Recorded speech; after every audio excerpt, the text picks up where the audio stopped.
37 vamos a saludar al doctor Raúl Eugenio Zaffaroni, fue juez de la Corte Suprema de Justicia de la Nación. Doctor Zaffaroni, muy buen día. Pablo Dugan saluda. ¿Cómo le va? ¿Qué tal, Pablo? ¿Cómo estás? Muy bien. Bueno, gracias por atendernos.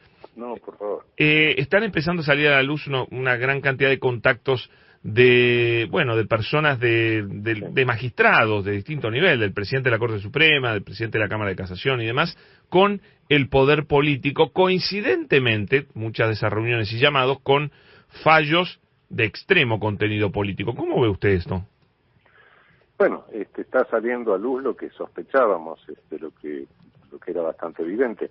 Ha habido un manejo de la justicia durante todo el macrismo, lo veíamos sin prueba, no sabíamos de llamadas telefónicas, de visitas personales, de todas estas cosas, pero lo sospechábamos porque, bueno, la justicia funcionó a la medida del régimen de Macri, ¿no? Y no funcionó solamente para el lado de impunidad, porque observo algo.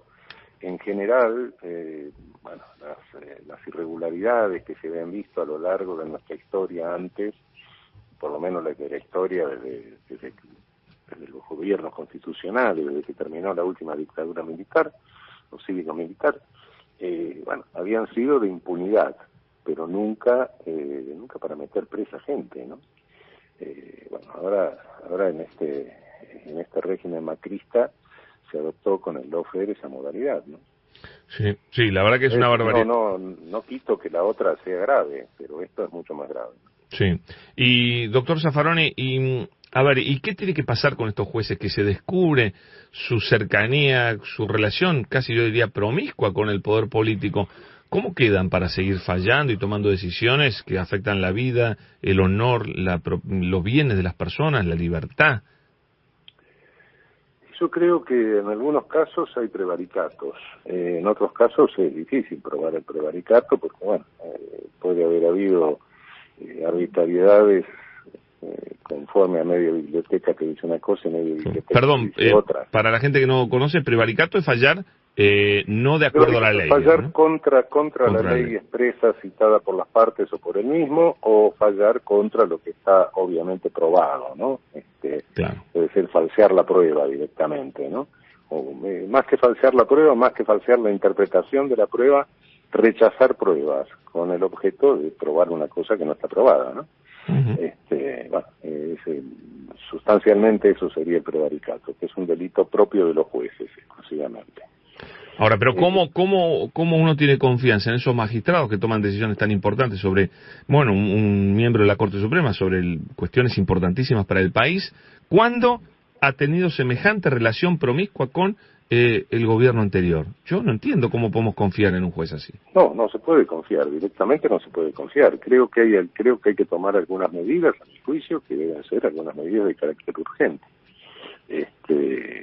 ¿A qué se refiere? Creo que hay que desconcentrar el poder de la justicia penal federal de la Ciudad de Buenos Aires, que está en Comodoro Pi. Claro. Me parece que es sano decir, distribuyamos ese poder en todos los jueces nacionales de la ciudad penales de la Ciudad de Buenos Aires, que son jueces federales, que están nombrados con el mismo procedimiento, ¿no? Uh-huh. De acuerdo del Senado, etcétera. Y la segunda medida, creo que hay que hacer algo con la Corte Suprema, porque todo esto pasó sin que la Corte Suprema dijese nada, ¿no? Y naturalmente lo que nos dábamos cuenta todos, también se tenían que dar cuenta los ministros de la Corte Suprema. Por otra parte... ¿Pero hicieran parte? Sí, de alguna manera, por omisión al menos han hecho parte. Por acción no sé, eso no me atrevo a decirlo, uh-huh. Pero por omisión claramente sí. Naturalmente, el órgano supremo, y además un órgano supremo que tiene cierto poder disciplinario, porque no todo el poder disciplinario está en el Consejo. Si el órgano supremo, el órgano colectivo supremo, no se da cuenta de lo que los ciudadanos nos estamos dando cuenta, por lo menos ha habido una clara omisión respecto de esto. Sí. Pero insisto en algo todavía que creo que hay una estructura antirrepublicana ahí, ¿no?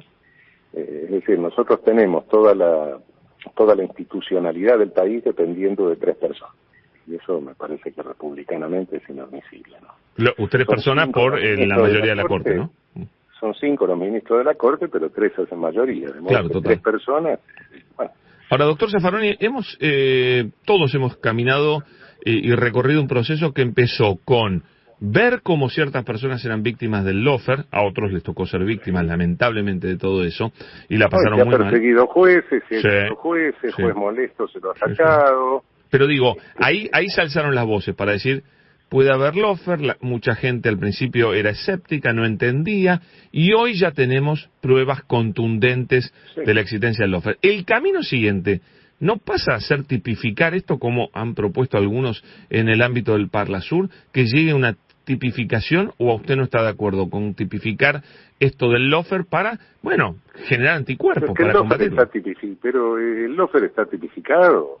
El lawfare es una asociación ilícita entre un juez prevaricador, algún fiscal que participe, algún comunicador social y algún espía.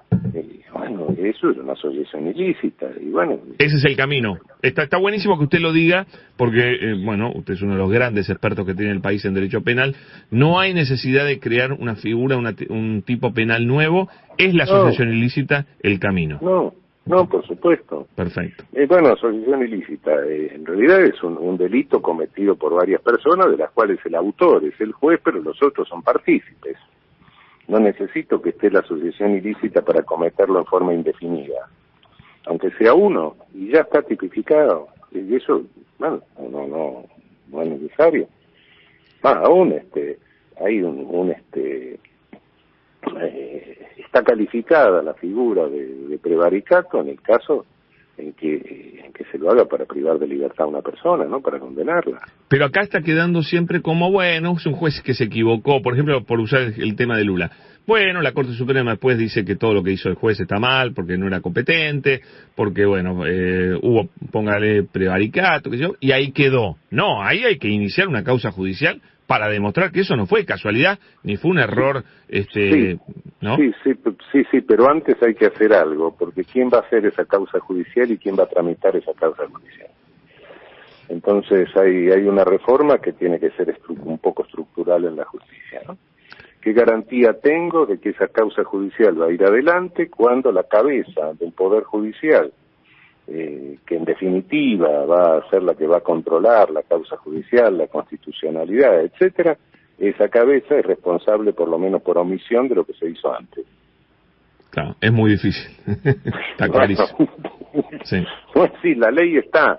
No, la ley no se necesita ser un tipo penal, no, la ley está. El problema es quién va a tramitar la causa. Tal cual. ¿Quién la va a juzgar? Tal cual. Es clave eso. Le quiero hacer una pregunta a Sofía Caram, doctor, por favor. Sí, cómo no. ¿Qué tal? Buen día, doctor. ¿Cómo le va? ¿Qué tal? Y le quería consultar por el rol del Consejo de la Magistratura. Parece muy alejado de la gente, muy técnico, pero la verdad es que es el lugar en donde se evalúan estas conductas de los jueces y donde se seleccionan. ¿Qué cambio tiene que haber ahí? Yo creo que tendría que haber un cierto cambio de estructura. Habría que repensarlo, cómo se integra el Consejo de la Magistratura. A mi juicio, en el Consejo no tendría que haber legisladores, sino representantes de los legisladores. Tendría que haber consejeros permanentes nombrados por los legisladores, no sentarse ellos, porque la tarea del Consejo no es una tarea de part-time, ¿no? A tomar el té un rato, ¿no? Se está administrando un presupuesto muy grande, hay muchísimos problemas. Entonces, la idea del Consejo, y creo que el modelo de Consejo que ha funcionado mejor, funciona así, que es el italiano, a mi juicio, históricamente es el que ha funcionado bastante bien. Los partidos mandan a sus juristas al Consejo, no van ellos, ¿no? Claro. Totalmente. No, está claro. Hay Sin contar con otra cosa que, bueno, que integrar dos poderes del Estado al mismo tiempo es un pequeño problema, ¿no? No, a mi juicio también es un poquito incómodo, por lo menos. Ahora bien, lo que estamos viendo es que hay que hacer muchas reformas. Y del otro lado, digamos, del lado de la oposición, que se ha beneficiado con el lawfare y con todo esto, ante cada intento de cambiar algo, de reformar algo, el grito es antirrepublicanos, quieren llevarse puesta la justicia y demás. Es muy difícil, estamos como atrapados, ¿no? Es muy difícil. Pero, me acuerdo, digo algo, la política no se agota en la negociación, pero es un arte de negociación. Y entonces, no sé, creo que habría que negociar un poco más la situación, ¿no? Sí, sí, totalmente. Hay sectores de la oposición que, bueno, se podría hablar. Sí, sí. Sí, totalmente. No hay otro camino. Doctor Zaffaroni, muchísimas gracias por charlar con nosotros, ¿eh? Al contrario, un abrazo. Un gusto, ¿eh? El doctor Raúl Eugenio Zaffaroni fue miembro de la Corte Suprema de Justicia de la Nación, señores.